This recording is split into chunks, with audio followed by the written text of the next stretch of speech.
Assalamualaikum warahmatullahi wabarakatuh. Halo semuanya, saya di sini ingin menjelaskan tentang custom. Sebelumnya saya ingin memperkenalkan diri. Nama In Puspitasari NIT 200911051, kelas hotel Prodi D4 Manajemen Transportasi Udara. Baiklah, di sini saya akan membahas tentang custom.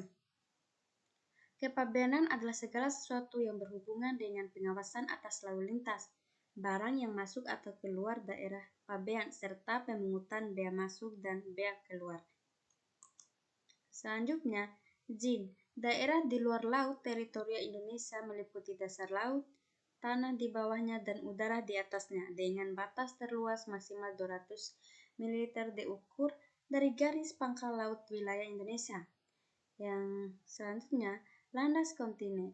Daerah di luar laut teritorial Indonesia meliputi dasar laut dan tanah di bawahnya, yang merupakan kelanjutan alamiah dari daratan sampai batas terluas kontinen maksimal 350 ml diukur dari garis pangkal laut wilayah Indonesia. Pengertian. Saya ingin menjelaskan pengertian dari bea, yaitu pungutan yang dikenakan atas keluar masuknya barang atau komoditas yang berkaitan yang masuk dan keluar wilayah pabean. Dan sedangkan cukai adalah pungutan negara yang dikenakan terhadap barang tertentu yang mempunyai sifat atau karakteristik. Bea cukai adalah kegiatan atau tindakan pungutan-pungutan yang dilakukan oleh pemerintah terhadap barang ekspor, impor, dan barang dengan karakteristik tertentu. Lembaga bea cukai disebut kepabeanan. Perbedaan bea dan cukai. Bea akan dibebankan kepada orang pribadi atau badan yang melakukan kegiatan perdagangan internasional, baik itu impor maupun ekspor. Cukai adalah pungutan resmi yang akan dibebankan oleh negara pada barang-barang dengan karakteristik khusus. Cukai. Pertama, konsumsinya perlu dikendalikan. Yang kedua, peredarannya perlu diawasi. Yang ketiga, pemakaiannya dapat menimbulkan dampak negatif bagi masyarakat ataupun lingkungan hidup.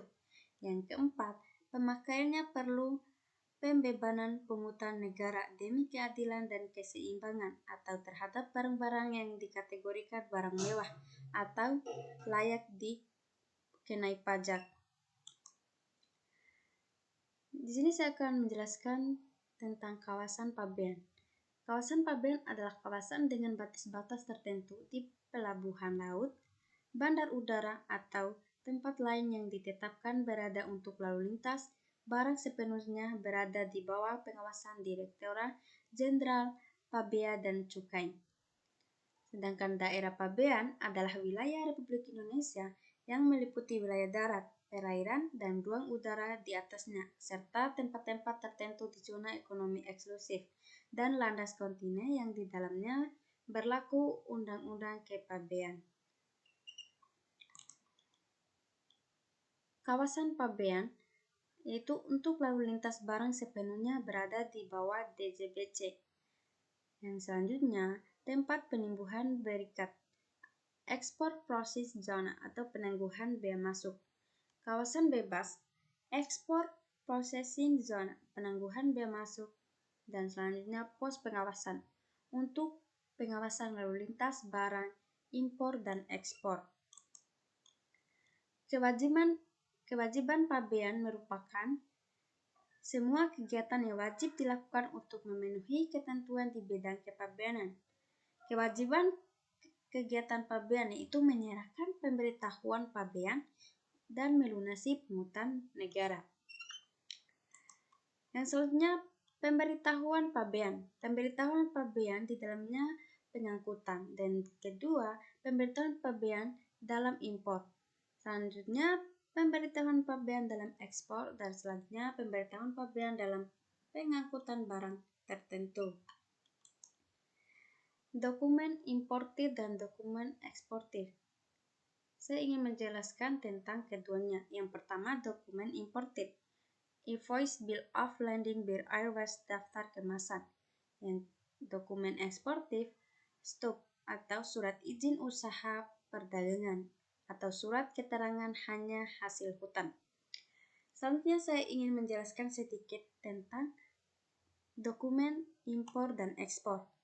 Yang pertama, dokumen impor yang meliputi AWB atau Airway Bill adalah dokumen yang menjelaskan kepemilikan barang dari jalur udara. Invoice adalah dokumen yang berisi resume dari proses jual beli berisi nama importer, eksporter, nama barang, jumlah barang, dan nilai barang.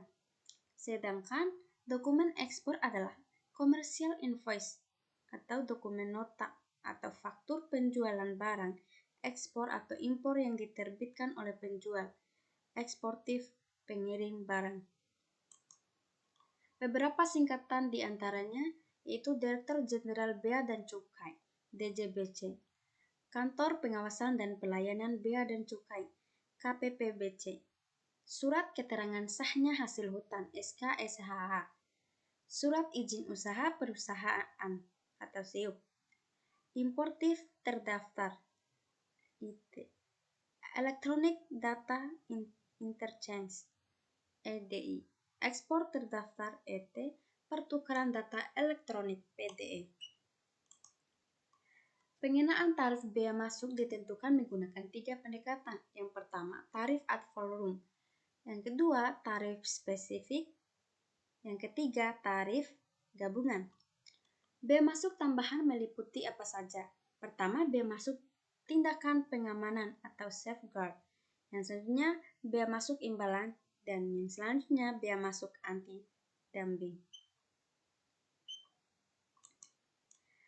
Konsep nilai pabean, metode perhitungan bea masuk mengadopsi dari pertama, nilai transaksi barang impor yang bersangkutan. Yang kedua, nilai transaksi barang identik. Yang ketiga, nilai transaksi barang serupa. Yang keempat, metode dedukasi, metode untuk menghitung nilai pabean berupa impor berdasarkan daftar harga dari pasar dalam daerah. Yang kelima, metode fallback atau pengulangan. Yang keenam, metode komputasi yaitu metode untuk menghitung nilai pabean barang impor berdasarkan penjumlahan bahan baku. Bentuk fasilitas kepabeanan. Pertama, fasilitas terkait dengan pelayanan. Yang kedua, fasilitas terkait dengan visa kepabeanan. Diberikan kemudahan fiskal berupa pembebasan bea masuk, keringanan, pengembalian dan penanggulan bea masuk. Jenis-jenisnya meliputi 1. Pembongkaran, 2. Prenotifikasi, yang ketiga pemeriksaan pendahuluan, yang keempat Voruslan, yang kelima penanganan ras, yang keenam pemberitahuan pabean berskala. Dan yang selanjutnya yaitu fasilitas pembebasan dan fasilitas pengembalian. Yang pertama itu fasilitas pembebasan. Kategori barang seperti apa sih? Yang pertama, pameran. Yang kedua, seminar. Yang ketiga, pendidikan dan kebudayaan. Yang keempat, keperluan tenaga ahli. Yang kelima, penelitian. Yang keenam, keperluan peragaan. Dan yang terakhir, peti.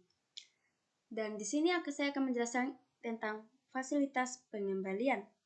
Pertama, kelebihan pembayaran bea masuk karena kesalahan tata usaha. Yang kedua, impor barang yang setelah dibayar bea masuk mendapatkan fasilitas pembebasan. Dan yang selanjutnya, kelebihan pembayaran bea masuk akibat keputusan pengadilan pajak.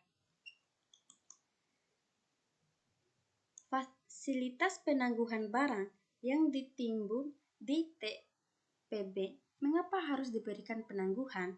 Karena untuk memajukan industri dalam negeri. Di sini saya akan menjelaskan tentang wewenang. Yang pertama, wewenang patroli, sarana radio, telekomunikasi atau radar, kapal patroli, senjata api atau patroli laut.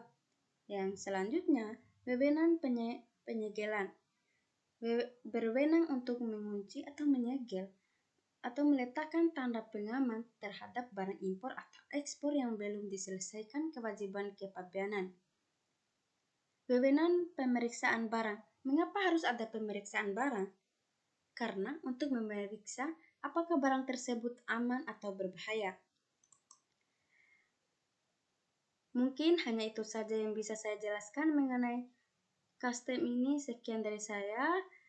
Wassalamualaikum warahmatullahi wabarakatuh. Terima kasih.